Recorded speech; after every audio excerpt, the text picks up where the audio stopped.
Vinayaka Mission's Kripananda Warrior Engineering College, Salem campus. Admissions open now. Join and become the engineer of tomorrow. சுகாதாரம் பசுமைக்கு முக்கியத்துவம் அளிக்கும் வகையில் 6 மாதங்களை இலக்காக வைத்து பணியாற்ற முதல்வர் விஜய் உத்தரவிட்டுள்ளார். தமிழக நகராட்சி நிர்வாகம் மற்றும் குடிநீர் வழங்கல் துறைக்கு கடந்த ஆட்சியில் தனி அமைச்சர்கள் நியமிக்கப்பட்டனர். தவேக ஆட்சியில் அந்த துறையை முதல்வர் விஜய் நேரடி கட்டுப்பாட்டில் வைத்துள்ளார்.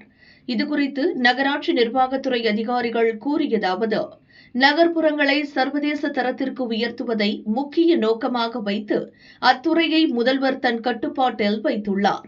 சமீபத்தில் ஆய்வுக் கூட்டம் நடத்திய முதல்வர் 6 மாதங்களில் மாநகராட்சி மற்றும் நகராட்சிகளில் சுகாதாரத்தை அதிகாரிகள் உறுதி செய்ய வேண்டும். தினசரி காலையில் கமிஷனர் முதல் சம்பந்தப்பட்ட அதிகாரிகள் வரை பல்வேறு இடங்களில் ஆய்வுக்கு செல்ல வேண்டும்.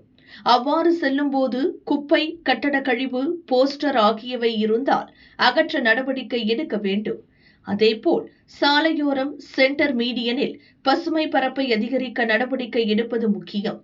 வீடுகளிலேயே குப்பையை தரம் பிரித்து பெற்று ஒரே இடத்தில் கொட்டாமல் மறுசுழற்சி மற்றும் அறிவியல் ரீதியாக அகற்ற நடவடிக்கை எடுக்க வேண்டும்.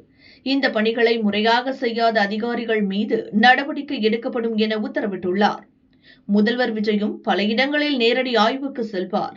சுகாதாரம், பசுமைக்கு முக்கியத்துவம் அளிக்க அனைத்து மாநகராட்சிகள், நகராட்சிகள் நிர்வாகத்திற்கு அறிவுறுத்தப்பட்டு உள்ளது என அதிகாரிகள் கூறினர்.